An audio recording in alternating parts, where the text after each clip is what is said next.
नमस्कार दोस्तों, आज की तारीख है 13 जून 2024 और हम आपके लिए लाए हैं हिमाचल प्रदेश के ताज़ा समाचार। लेकिन पहले एक सवाल, आप हिमाचल के किस खूबसूरत कोने से ये खबरें सुन रहे हैं? नीचे कमेंट करके जरूर बताएं। अब थोड़ी सी गंभीरता के साथ अगर आप हिमाचल के विकास, पर्यटन और सामाजिक क्षेत्र की हर छोटी बड़ी खबर से अपडेट रहना चाहते हैं तो हमारे चैनल को सब्सक्राइब करें। जी हाँ, फटाफट सब्सक्राइब का बटन दबाएं और हमारे साथ जुड़े। और हाँ, अपडेट्स के लिए हमें फॉलो करना मत भूलिए। खबरें ताज़ा हो या मजेदार, हम हैं आपके साथ हर कदम। समाचार नंबर 1, हिमाचल उपचुनाव, देहरा तैयार, होशियार सिंह पर सस्पेंस बरकरार। हिमाचल प्रदेश के देहरा, नालागढ़ और हमीरपुर विधानसभा क्षेत्रों में उपचुनावों का ऐलान होने के बाद सियासी पारा भी चढ़ गया है। लोकसभा और प्रदेश के 6 उपचुनाव संपन्न हो चुके हैं और निर्वाचन आयोग ने एकाएक फिर से खाली हुई सीटों पर उपचुनाव करवाने का फैसला लेकर राजनीतिक दलों को अगली तैयारी में लगा दिया है। जिला कांगड़ा की देहरा विधानसभा से लगातार 2 बार बतौर आजाद उम्मीदवार चुनाव जीतने वाले होशियार सिंह पर तीसरी बार सबकी निगाहें लगी हुई हैं।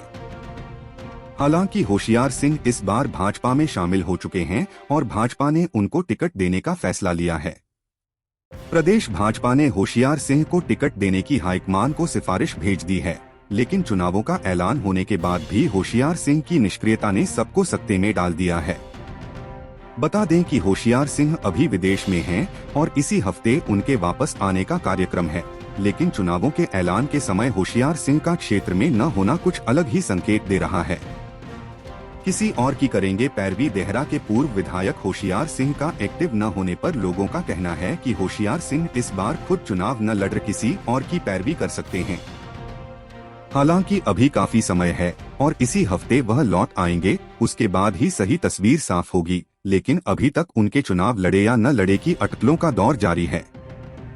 पूर्व मंत्री रमेश धवाला पर निगाहें। भाजपा नेता एवं पूर्व मंत्री रमेश धवाला पर भी सबकी निगाहें टिकी हुई हैं। धवाला अभी तक चुप्पी साधे बैठे हैं, लेकिन 2 माह पूर्व उन्होंने अपने तीखे तेवर जग जाहिर कर दिए थे। वह किसी भी रूप होशियार की भाजपा में एंट्री का विरोध करते रहे हैं। अब धवाला का अगला कदम क्या होगा, इस पर भी सबकी निगाहें लगी हुई हैं। देहरा से भाजपा के जिला अध्यक्ष संजीव शर्मा का नाम भी इस बार चर्चा में है। संजीव शर्मा संगठन से जुड़े हुए व्यक्ति हैं और पार्टी के वरिष्ठ नेताओं की नजरों में हैं। कांग्रेस को विधानसभा क्षेत्र में पहली जीत का इंतजार। देहरा विधानसभा निर्वाचन क्षेत्र हिमाचल प्रदेश विधानसभा के 68 निर्वाचन क्षेत्रों में से एक है। कांगड़ा जिले में स्थित यह निर्वाचन क्षेत्र अनारक्षित है। यह क्षेत्र साल 2008 में विधानसभा निर्वाचन क्षेत्रों के परिसीमन के अनुसरण में अस्तित्व में आया। यहां पर पहली बार 2012 में हुए चुनावों में भाजपा प्रत्याशी ने जीत दर्ज की थी।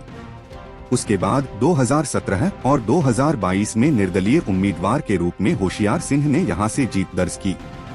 2022 विधानसभा चुनाव में देहरा सीट पर निर्दलीय होशियार सिंह ने कांग्रेस के डॉक्टर राजेश शर्मा को 3877 वोटों से शिकस्त दी है।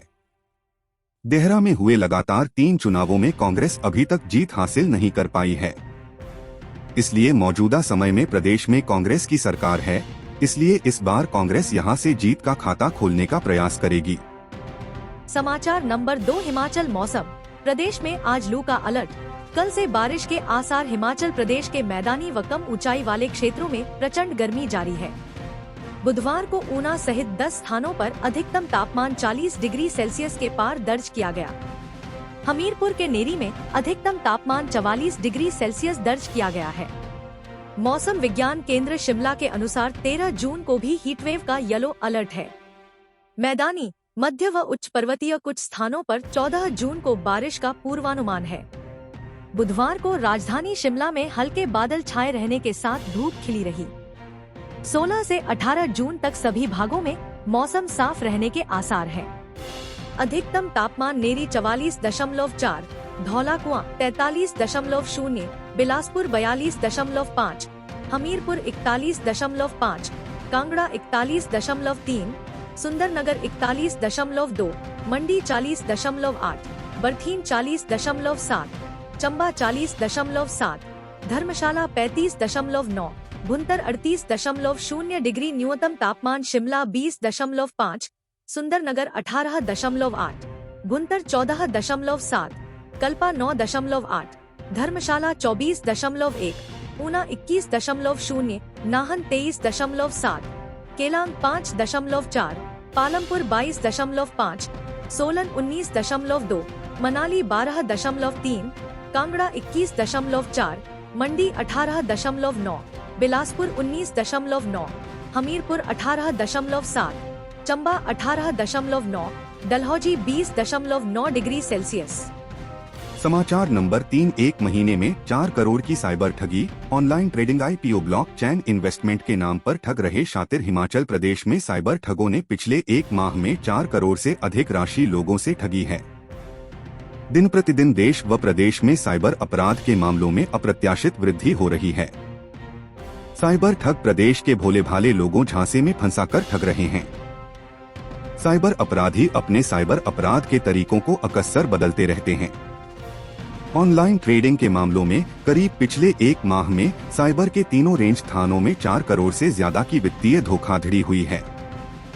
DIG मोहित चावला ने बताया कि पिछले कुछ महीनों के दौरान हिमाचल प्रदेश के साइबर थानों में जो मामले पंजीकृत हुए हैं, उनमें मुख्य रूप से ऑनलाइन ट्रेडिंग के माध्यम से पीड़ित को निवेश करवाकर अत्यधिक लाभ का झांसा देते हैं तथा निवेश के लिए प्रेरित करते हैं। DIG ने बताया कि सर्वप्रथम साइबर अपराधी पीड़ित का मोबाइल नंबर सोशल मीडिया से हासिल करके उनसे संपर्क करते हैं और फोन के माध्यम से पीड़ित को अपने व्यवसाय और उसके फायदों के बारे में अवगत करवाते हैं। तत्पश्चात पीड़ित को किसी टेलीग्राम या व्हाट्सएप ग्रुप में शामिल करते हैं और पीड़ित का अलग से ट्रेडिंग अकाउंट वॉलेट बनाते हैं व Tata investment club, CINB trading company आदि और अपने तथाकथित ट्रेडिंग कंपनी की मान्यता बारे जाली कागजात दिखाकर भरोसा देते हैं, जिससे पीड़ित विश्वासी हो जाता है और शुरुआत 5:10 हजार रुपए के निवेश से करता है तथा उस निवेश पर अगले 1-2 दिनों में अच्छा लाभ दिखता है और 1-2 बार कुछ मुनाफे का निकासन कर लेते हैं और फिर ज्यादा निवेश करने के लिए प्रेरित होते रहते हैं। लेकिन बाद में जब निकासन के लिए कोशिश करते हैं तब इसमें असमर्थ रहते हैं। DIG cyber crime Mohit Chawla ने कहा कि किसी भी अपरिचित और अवांछित ऐप को डाउनलोड न करें, विशेषतः किसी भी ऑनलाइन ट्रेडिंग ऐप्स के माध्यम से कोई भी निवेश न करें। समाचार नंबर 4, मृत व्यक्ति के खाते से निकाले 2 लाख रुपए, बैंक के 2 अधिकारियों पर राशि हड़पने का आरोप। शिमला के मॉल रोड स्थित बैंक ऑफ इंडिया के 2 अधिकारियों द्वारा एक मरे हुए व्यक्ति के निष्क्रिय खाते को सक्रिय कर 2 लाख रुपए से अधिक की राशि का हड़पने का मामला सामने आया है। बताया जा रहा है कि बैंक प्रबंधक, प्रशासन व सेवा और विशेष सहायक ने आपसी मिलीभगत से एक मृतक व्यक्ति के खाता धारक के निष्क्रिय खाते को सक्रिय कर 2 लाख रुपए से अधिक की राशि हड़प ली। मामले का खुलासा तब हुआ जब बैंक के उद्यम धोखाधड़ी जोखिम प्रबंधन प्रणाली ने लेनदेन पर जांच बिठाई। दरअसल बैंक के जिस खाता धारक की मृत्यु 1992 में हो गई थी, उसका खाता लंबे समय तक लेने देन न होने की वजह से निष्क्रिय हो गया था। बीते मार्च महीने में दोनों अधिकारियों ने जालसाजी कर उक्त खाते में जमा 2,08,000 की राशि निकाल ली। उनकी इस हरकत पर बैंक प्रबंधन भी दंग रह गया। पुलिस ने बैंक के वरिष्ठ शाखा प्रबंधक की तहरीर पर आरोपी बैंक प्रबंधक, प्रशासन व सेवा योगेश और विशेष सहायक विजय के खिलाफ धोखाधड़ी सहित विभिन्न धाराओं के तहत केस दर्ज कर किया है। बैंक प्रबंधन ने दोनों आरोपी बैंक अधिकारियों को निलंबित कर दिया है। शिमला में धोखाधड़ी की इस घटना ने बैंक के खाता धारकों को भी सकते में डाल दिया है। जानकारी के अनुसार 11 मार्च 2024 को बैंक के उद्यम धोखाधड़ी जोखिम प्रबंधन प्रणाली ने बैंक के खाता धारक SP मदान के लेनदेन की वास्तविकता की जांच के लिए बैंक शाखा को एक मेल भेजा था। जांच में पाया गया खाता धारक का खाता काफी समय से निष्क्रिय था और उसमें 2 लाख से अधिक की राशि जमा थी। बैंक के 2 अधिकारियों जिसमें प्रबंधक, प्रशासन व सेवा योगेश और विशेष सहायक विजय ने पहुंच देकर जानबूझकर खाते को सक्रिय किया। आरोपी बैंक अधिकारियों ने झूठे दस्तावेजों के आधार पर खाते से 2,08,000 रुपए हड़प लिए। शाखा प्रबंधन ने पुलिस में दर्ज करवाई शिकायत। बैंक ऑफ इंडिया के वरिष्ठ शाखा प्रबंधक अंकुश रांगटा ने इस पूरे मामले की शिकायत सदर पुलिस थाना शिमला में दर्ज करवाई है। SP शिमला संजीव गांधी का कहना है कि पुलिस ने आरोपी बैंक अधिकारियों के खिलाफ 420, 467, 468, 471 आईपीसी व 120 बी के तहत केस दर्ज कर कार्रवाई शुरू कर दी है। समाचार नंबर 5 जबरन शारीरिक संबंध बनाए फिर सोशल मीडिया पर डाल दिए फोटो। पुलिस थाना सुंदरनगर में उपमंडल की 32 वर्षीय विवाहिता ने घुमारवी जिला बिलासपुर के एक व्यक्ति पर जबरन शारीरिक संबंध बनाने और नग्न फोटो सोशल मीडिया पर वायरल करने की धमकी देने का आरोप लगाते हुए उसके खिलाफ मामला दर्ज करवाया है। शिकायत मिलने उपरांत पुलिस ने मामला दर्ज कर जाँच शुरू कर दी है। पुलिस को दी शिकायत में विवाहिता ने बताया कि उसकी दोस्ती आरोपित के साथ सोशल मीडिया के माध्यम से करीब 2 वर्ष पहले हुई और वे दोनों आपस में बात करते थे और आरोपित उसके पति की गैर मौजूदगी में उसके घर आता जाता था और उसके साथ उसकी इच्छा के बिना जबरदस्ती कई बार शारीरिक संबंध बनाए और आरोपी ने उसे यह बात अपने पति या किसी अन्य व्यक्ति को बताने से मना की थी और उसे उसके नग्न फोटो सोशल मीडिया पर वायरल करने की धमकियां देता है। डीएसपी सुंदरनगर भारत भूषण ने बताया कि शिकायत मिलने उपरांत मामले में जांच जारी है। समाचार नंबर 6 नेशनल हाईवे पर बरसात से निपटने की तैयारियां तेज। हिमाचल की आपदा में करोड़ों गर्क करने के बाद NHAI सतर्क है। इस बार मानसून से पहले NH पर तैयारियां तेज हो गई है। दिल्ली से मिले आदेशों के बाद NHAI ने समूचे हिमाचल में करीब 17 ऐसी जगह चिन्हित की है जहां इस बार बरसात में भूस्खलन आ सकता है। इन जगहों पर NHAI ने अपनी मशीनरी को तैनात करने का फैसला किया है। इन जगहों पर NHAI के अलावा स्थानीय ठेकेदारों की JCB भी किराए पर ली जा रही है। खास बात यह है कि NHAI ने बरसात आने से पहले ही संभावित सभी क्षेत्रों के आसपास निजी ठेकेदारों की JCB को बुक किया है ताकि जरूरत के समय इनका इस्तेमाल किया जा सके। पिछले साल बरसात के दौरान आई आपदा में प्रदेश को भयंकर नुकसान झेलना पड़ा था। कीरतपुर मनाली NH पर सबसे ज्यादा नुकसान हुआ था। मंडी और कुल्लू के बीच कई जगह NH के बड़े हिस्से भूस्खलन की चपेट में आकर बर्बाद हो गए थे। सबसे ज्यादा नुकसान कुल्लू मनाली पंडोह के बीच हुआ था। कुल्लू मनाली पर दर्जनों जगह हाईवे पूरी तरह बह गया था। प्रदेश के दूसरे हिस्सों में नुकसान की बात करें तो कीरतपुर मनाली के अलावा पिंजौर बद्दीनालागढ़ हाईवे पर करीब 50 साल पुराना पुल धराशायी हो गया था, जबकि पठानकोट मंडी NH पर चक्की पुल के टूटने से हिमाचल और पंजाब का संपर्क कट गया था। इन्हें बहाल करने में NHAI को वैकल्पिक व्यवस्था करनी पड़ी थी। NHAI ने इस नुकसान के मद्देनजर एक एक्सपर्ट कमेटी का गठन किया था और इस कमेटी में IIT के विशेषज्ञों की मदद ली गई थी। इस बीच NHAI ने एक रिपोर्ट केंद्र सरकार को सौंपी थी। इस रिपोर्ट में भूस्खलन के लिए अत्यधिक बारिश और हिमाचल में कमजोर बढ़ती मिट्टी की पकड़ को जिम्मेदार माना था। NHAI ने अब इन्हीं रिपोर्ट के आधार पर बरसात आने से पहले ही सभी तैयारियां तेज कर दी हैं। अगर बारिश से भूस्खलन होता है तो इसे जल्द ही हटाकर मार्ग को बहाल किया जा सके। मानसून के मौसम से पहले तय हो जाएंगे JCB के रेट। NHAI के क्षेत्रीय अधिकारी अब्दुल बासित ने केंद्रीय मंत्री नितिन गडकरी को एक बार फिर मंत्रालय संभालने पर बधाई दी है। हिमाचल में बरसात की तैयारियों को लेकर NHAI ने 17 जगहों पर JCB तैनात की जाएंगी। NHAI इस बार 4 लेन निर्माण में लगी कंपनी के अलावा निजी ठेकेदारों से भी JCB किराए पर लेगा। इन ठेकेदारों से अभी अनुबंध किए जा रहे हैं ताकि बरसात के दौरान रेट को लेकर कोई बहानेबाजी न कर सके। नेशनल हाईवे को तत्काल प्रभाव से बहाल किया जाएगा। इसके निर्देश फील्ड में सभी अधिकारियों को दे दिए हैं। पिंजौर नालागढ़ NH पर 15 दिन में चालू होगा पुल। NHAI ने पिंजौर बद्दीनालागढ़ NH पर बाढ़ की भेंट चढ़े पुल का दोबारा निर्माण पूरा कर लिया है। इस पुल को डबल लेन बनाया गया है। आगामी 15 दिन में पुल को वाहनों के लिए दोनों लेन पर खोल दिया जाएगा। बरसात के दौरान इस मार्ग से गुजरने वाले वाहनों को पुल बन जाने के बाद बड़ी राहत मिल सकेगी। इसके अलावा सभी 17 जगहों पर निजी JCB मालिकों से भी NHAI ने करार कर लिया है। आवश्यकता पड़े पर इनकी JCB को NH में मलबा हटाने के काम में लगाया जा सकेगा। समाचार नंबर 7 हरिकृष्ण हिमराल ने कांग्रेस से दिया इस्तीफा। व्यक्तिगत वजह बताकर छोड़ी पार्टी। लोकसभा चुनाव में वार रूम के उपाध्यक्ष हरिकृष्ण हिमराल ने कांग्रेस से त्यागपत्र दे दिया है। उन्होंने कांग्रेस प्रदेश अध्यक्ष प्रतिभा सिंह को अपना त्यागपत्र भेजा है। इसमें पार्टी के सभी पदों को छोड़े की बात कही है। उन्होंने बतौर वार रूम उपाध्यक्ष लोकसभा और विधानसभा उपचुनाव में अहम भूमिका निभाई है। त्यागपत्र में उन्होंने इस्तीफा देने के पीछे व्यक्तिगत कारण वजह बताई है। उन्होंने इस्तीफे में लिखा कि राजनीति में विभिन्न पदों पर काम करते हुए कठोर और कड़वी सच्चाई को जाना और समझा है। इसमें वह कभी फिट नहीं बैठ पाए, इसलिए उन्होंने इस पद को छोड़ने का निर्णय लिया है। उन्होंने कहा कि उन्हें किसी से कोई शिकायत नहीं है।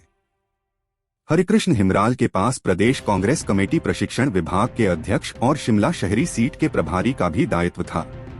उन्होंने कहा कि करीब 20 साल तक कांग्रेस के साथ जुड़कर सक्रिय राजनीति में हिस्सेदारी का अवसर उन्हें मिला। इस दौरान कई नेताओं के साथ उन्होंने काम किया। उन्होंने अपने इस्तीफे में लिखा है कि उन्होंने हमेशा गंदे और भ्रष्ट राजनीतिक तंत्र को ईमानदारी के ऊपर जीवित रहते हुए काम किया। हरिकृष्ण हिमराल पूर्व कांग्रेस प्रदेश अध्यक्ष और ठियोग के विधायक कुलदीप राठौर के करीबी माने जाते हैं। श्री राठौर जब अध्यक्ष थे तो उस दौरान हिमराल उनके राजनीतिक सचिव रहे हैं। हिमराल ने बताया कि उन पर किसी प्रकार का कोई दबाव नहीं था और न ही उन्होंने किसी से मतभेद की वजह से इस्तीफा दिया है। समाचार नंबर 8। सीएम सुक्खू को हाई कोर्ट का नोटिस। प्रदेश उच्च न्यायालय ने पूर्व विधायक चैतन्य शर्मा और आशीष शर्मा द्वारा दायर मानहानि से जुड़े दीवानी मुकदमे में मुख्यमंत्री सुखविंदर सिंह सुक्खू को नोटिस जारी किया है। प्रार्थियों ने 2 अलग अलग मामलों में मुख्यमंत्री सुखविंदर सिंह सुक्खू को उनके खिलाफ विवादित बयानबाजी करने से रोकने की मांग हेतु अंतरिम राहत संबंधी आवेदन भी दायर किए हैं। 17 मई को इन आवेदनों पर पहले भी हाई कोर्ट ने सीएम सुक्खू को नोटिस जारी किया था। नोटिस की तामील की सूचना प्राप्त न होने के कारण हाई कोर्ट ने एक बार फिर से सीएम सुक्खू को नोटिस जारी किया। न्यायाधीश राकेश कैंथला ने प्रार्थियों को नोटिस की तामील करवाने हेतु 1 सप्ताह के भीतर जरूरी कदम उठाने के आदेश भी जारी किए। पूर्व विधायकों का आरोप है कि सीएम सुक्खू ने अपने भाषणों में बार बार उन पर कीचड़ उछाला, कई अपमानजनक टिप्पणियां की है, जिससे उनकी मानहानि हुई है। प्रार्थियों के अनुसार सुक्खू ने उन पर कई झूठे आरोप और गलत टिप्पणियां की है। दलील है कि उन पर करोड़ों में बिकने के झूठे आरोप लगाए और सबूत होने की बात फैलाई, परंतु एक भी सबूत पेश नहीं कर पाए। मुख्यमंत्री के बयान बाकायदा अखबार और टीवी चैनलों तक प्रकाशित और प्रसारित हुए हैं, जिससे इन पूर्व विधायकों के अनुसार उनकी छवि, प्रतिष्ठा और मान की हानि हुई है। इसकी भरपाई के लिए प्रार्थियों ने मुख्यमंत्री पर 1 करोड़ 5 लाख रुपए की मानहानि के 2 अलग अलग दावे किए हैं। हाई कोर्ट में मुख्यमंत्री सुखविंदर सिंह सुक्खू पर अभी तक 6 पूर्व विधायकों और 2 विधायकों ने मानहानि को लेकर दीवानी मुकदमे दायर किए हैं। समाचार नंबर 9। नगर निगम सोलन के मेयर और पूर्व मेयर अयोग्य करार। नगर निगम सोलन की मेयर उषा शर्मा व पूर्व मेयर पूनम ग्रोवर को दलबदल के आधार पर अयोग्य घोषित कर दिया गया है। इस संबंध में शहरी विकास विभाग के प्रधान सचिव ने नोटिफिकेशन जारी कर दी है। इन दोनों पर दिसंबर माह में हुए मेयर व डिप्टी मेयर के चुनाव के समय कांग्रेस पार्टी के विरुद्ध कार्य करने का आरोप था। इस फैसले की जानकारी मिलते ही अब दोनों ने कोर्ट का दरवाजा खटखटाने का मन बना लिया है। गौर रहे कि निगम चुनावों में बहुमत हासिल करने वाली कांग्रेस पार्टी के भीतर ही पिछले करीब 1 वर्ष से उथल-पुथल चल रही थी। अंदर ही अंदर कांग्रेस पार्षदों के ही 2 गुट बन गए थे और इसका खामियाजा कांग्रेस पार्टी को गत वर्ष दिसंबर माह में हुए मेयर व डिप्टी मेयर के चुनाव में भुगतना पड़ा था। बीते वर्ष दिसंबर माह में हुए मेयर व डिप्टी मेयर के चुनाव के दौरान कांग्रेस पार्टी के हाथ से डिप्टी मेयर का पद खिसक गया था। इस दौरान कांग्रेस पार्टी के अधिकृत मेयर व डिप्टी मेयर के प्रत्याशियों को हार का मुंह देखना पड़ा था। कांग्रेस के कथित बागी गुट से उषा शर्मा मेयर व भाजपा की मीरा आनंद डिप्टी मेयर चुनी गई थी। इस चुनाव के बाद कांग्रेस के अधिकृत प्रत्याशी सरदार सिंह ठाकुर ने कांग्रेस के 4 पार्षदों उषा शर्मा, पूनम ग्रोवर, राजीव कौड़ा व अभय शर्मा पर भाजपा के साथ मिलकर उन्हें हराने का आरोप लगाया था और इसकी शिकायत कमिश्नर को की थी। उन्होंने शिकायत में कहा था कि इन चारों पार्षदों ने कांग्रेस के टिकट पर चुनाव लड़ा था और ऐसे में पार्टी के अधिकृत प्रत्याशियों के खिलाफ जाने के लिए उनकी सदस्यता रद्द की जानी चाहिए। कमिश्नर ने इस शिकायत को शहरी विकास विभाग को भेजा था, जहां से मामले को लेकर उपायुक्त सोलन को जांच करने के आदेश दिए गए थे। उपायुक्त ने अपनी जांच के दौरान उषा शर्मा, पूनम ग्रोवर, राजीव कौड़ा व अभय शर्मा के बयान दर्ज किए और जिला कांग्रेस अध्यक्ष शिव कुमार द्वारा 7 दिसंबर 2023 को जारी व्हिप समेत अन्य पहलुओं पर पूरी जांच रिपोर्ट तैयार की थी। इस पूरे घटनाक्रम में मेयर समेत चारों कांग्रेस पार्षदों की सदस्यता पर तलवार लटकी हुई थी। हालांकि कांग्रेस प्रत्याशी के खिलाफ चुनाव लड़े पर उषा शर्मा व उनका नाम प्रस्तावित करने पर पूनम ग्रोवर को अयोग्य घोषित कर दिया गया। राजीव कौड़ा व अभय शर्मा की सदस्यता बच गई। उधर शहरी विकास विभाग ने 10 जून को नोटिफिकेशन जारी कर 4 में से 2 पार्षदों को अयोग्य घोषित किया है। इसमें एक वर्तमान मेयर उषा शर्मा हैं और दूसरी पूर्व मेयर पूनम ग्रोवर हैं। इस संबंध में जारी नोटिफिकेशन में शहरी विकास विभाग के प्रधान सचिव देवेश कुमार ने Himachal Pradesh municipal corporation act 1994 के सेक्शन 8A व 8C का हवाला दिया है, जिसमें सेक्शन 8A में दलबदल के आधार पर अयोग्य घोषित किए जाने का प्रावधान है। उधर इस नोटिफिकेशन के जारी हो जाने के बाद अब इन दोनों का अगला कदम क्या होगा, यह आने वाले दिनों में ही पता चलेगा। हालांकि सूत्रों के अनुसार दोनों ने माननीय न्यायालय का दरवाजा खटखटाने का मन बना लिया है। मां शूलिनी मेले के आयोजन, शहर के विकास की गति पर सवाल। सोलन शहर के साथ पिछले कुछ सप्ताह से कुछ भी सही नहीं हो रहा है। पहले ही पेयजल किल्लत से तड़प रहे सोलन शहर में राज्य स्तरीय मां शूलिनी मेले के आयोजन का दबाव है। वहीं अब वर्तमान मेयर व पूर्व मेयर की सदस्यता रद्द हो जाने के बाद अब शहर की महत्वपूर्ण मेयर की कुर्सी भी खाली हो गई है। ऐसे में राजनीतिक उठापटक के बीच मां शूलिनी मेला के आयोजन और शहर के विकास को किस तरह गति मिलती है, यह आने वाले दिनों में ही पता चलेगा। समाचार नंबर 10-14 अनाथ बच्चों का नामी स्कूलों में दाखिला। मुख्यमंत्री सुख आश्रय योजना में सरकार उठाएगी खर्चा। मुख्यमंत्री सुख आश्रय योजना के माध्यम से अनाथ बच्चों की विश्व स्तरीय शिक्षा ग्रहण करने की अभिलाषा पूरी हो रही है। प्रदेश सरकार की यह महत्वाकांक्षी योजना राज्य के अनाथ बच्चों को कॉन्वेंट और अन्य प्रतिष्ठित शिक्षण संस्थानों में दाखिला दिलाने में मील पत्थर साबित हो रही है। मुख्यमंत्री सुखविंदर सिंह सुक्खू ने कहा कि शिशु सुधार गृह की 3 अनाथ लड़कियों को तारा कॉन्वेंट हॉल स्कूल शिमला में दाखिला मिल गया है और उन्हें परिवहन सुविधा शीघ्र उपलब्ध करवा दी जाएगी। इसके अतिरिक्त शिशु सुधार गृह के 5 बच्चों को दयानंद पब्लिक स्कूल शिमला, जबकि 4 अनाथ बच्चों को पाइनग्रोव स्कूल सोलन और 2 बच्चों को डीएवी स्कूल सुंदरनगर जिला मंडी में दाखिला दिलाया गया है। उन्होंने कहा कि राज्य सरकार उनकी पढ़ाई का पूरा खर्च वहन कर रही है। वित्तीय वर्ष 2023 से 24 के दौरान मुख्यमंत्री सुख आश्रय योजना के अंतर्गत बाल देखभाल संस्थानों में रहने वाले 1084 बच्चों को 1.02 करोड़ रुपए की वित्तीय सहायता से लाभान्वित किया गया है और 2719 लाभार्थियों को 4000 रुपए की प्रतिमाह पॉकेट मनी के रूप में 4.34 करोड़ रुपए की वित्तीय सहायता प्रदान की गई है। ये बच्चे हर्षोल्लास के साथ त्योहार मनाएं।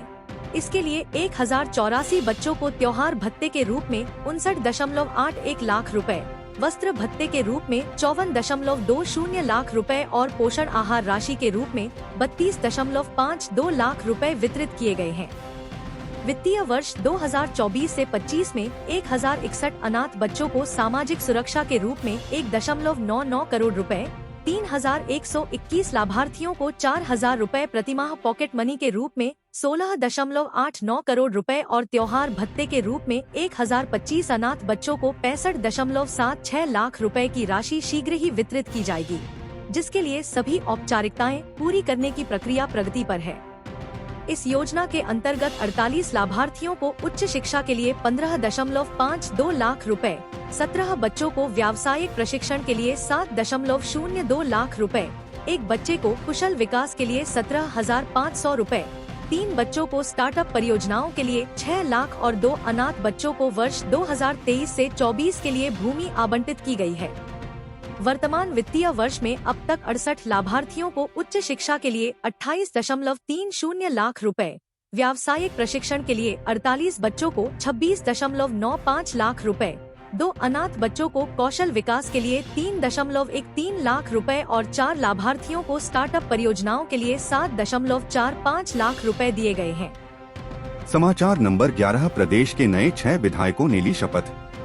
आज का दिन हिमाचल प्रदेश विधानसभा के पुस्तकालय सभागार में इतिहास बनाने का था। नवनिर्वाचित 6 विधायकों ने पद एवं गोपनीयता की शपथ ली, जिसे विधानसभा अध्यक्ष कुलदीप सिंह पठानिया ने दिलाई। समारोह में मुख्यमंत्री ठाकुर सुखविंदर सिंह सुक्खू और नेता प्रतिपक्ष जयराम ठाकुर भी अपनी उपस्थिति से माहौल को गरिमा प्रदान कर रहे थे। शपथ लेने वालों में धर्मशाला से भाजपा विधायक सुधीर शर्मा, गगरेट से कांग्रेस विधायक राकेश कालिया, बड़सर से भाजपा विधायक इंद्रदत्त लखनपाल, कुटलैहड़ से कांग्रेस विधायक विवेक शर्मा, सुजानपुर से कैप्टन सेवानिवृत्त रंजीत राणा और लाहौल स्पीति से अनुराधा राणा शामिल थीं। सुधीर शर्मा ने जब शपथ ली तो पुस्तकालय सभागार में जय श्री राम के नारे भी गूंज उठे। शपथ के बाद सभी विधायकों ने अपने अपने चुनाव क्षेत्र की जनता का उन्हें चुनने के लिए धन्यवाद किया।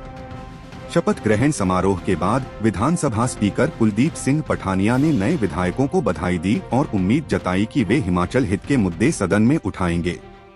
शपथ ग्रहण करने के उपरांत अब सदन में कांग्रेस पार्टी के विधायकों की संख्या 34 से बढ़कर 38 हो गई है। अब आइए सुनते हैं हमारे नए विधायकों के कुछ विचार। सुधीर शर्मा, विधायक कांगड़ा विधानसभा क्षेत्र। कांग्रेस ने हमेशा झूठ की राजनीति की है और इस विधानसभा के चुनाव प्रचार में मुख्यमंत्री और सरकार ने सिर्फ झूठ बोला है। मेरे ऊपर कई तरह के झूठे आरोप लगाए गए, जिसके लिए मैं कोर्ट में गया हूँ।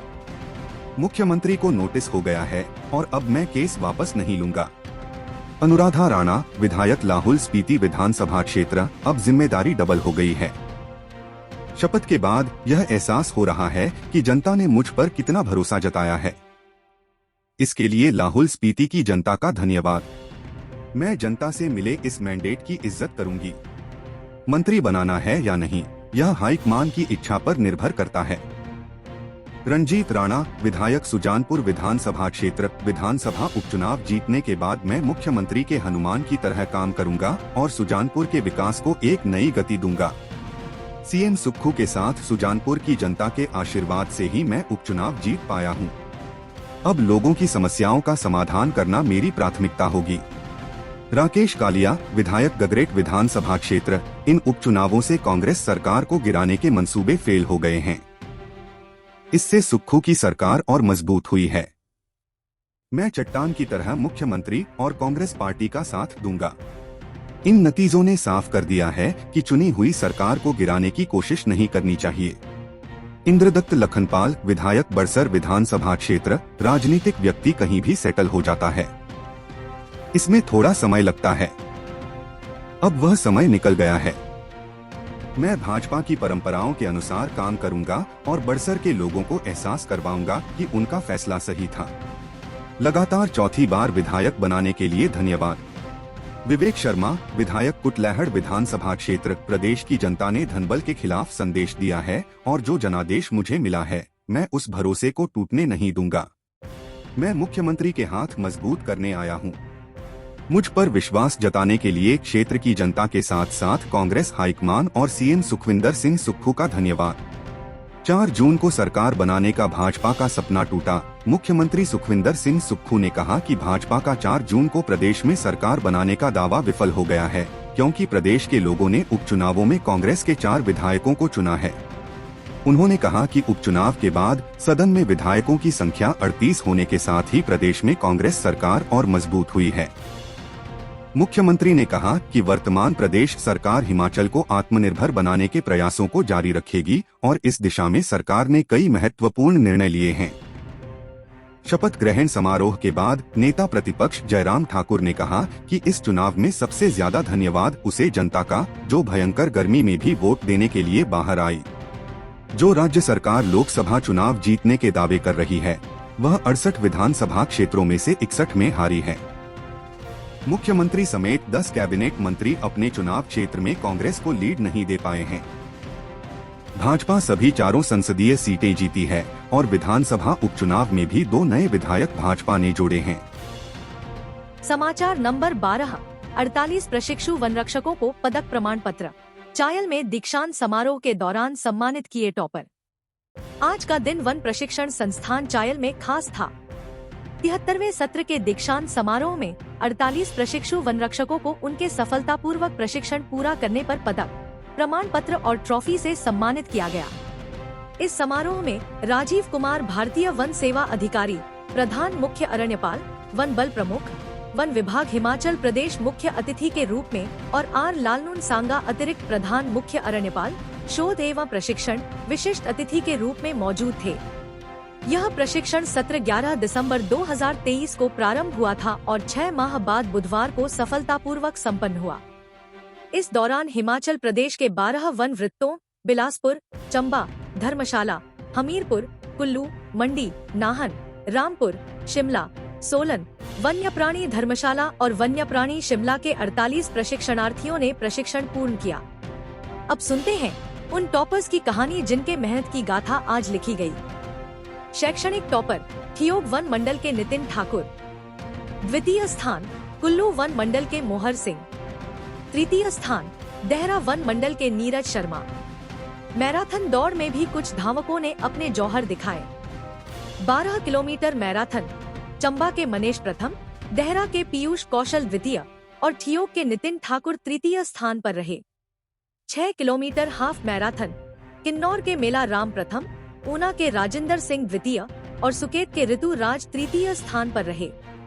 सत्र के सर्वश्रेष्ठ खिलाड़ी का पुरस्कार मिला वन्य प्राणी मंडल स्पीति के प्रवीण कुमार को और सर्वश्रेष्ठ प्रशिक्षु का पुरस्कार ठियोग वन मंडल के नितिन ठाकुर को मिला, जिन्होंने 1500 में से 1278 87.65% अंक प्राप्त किए।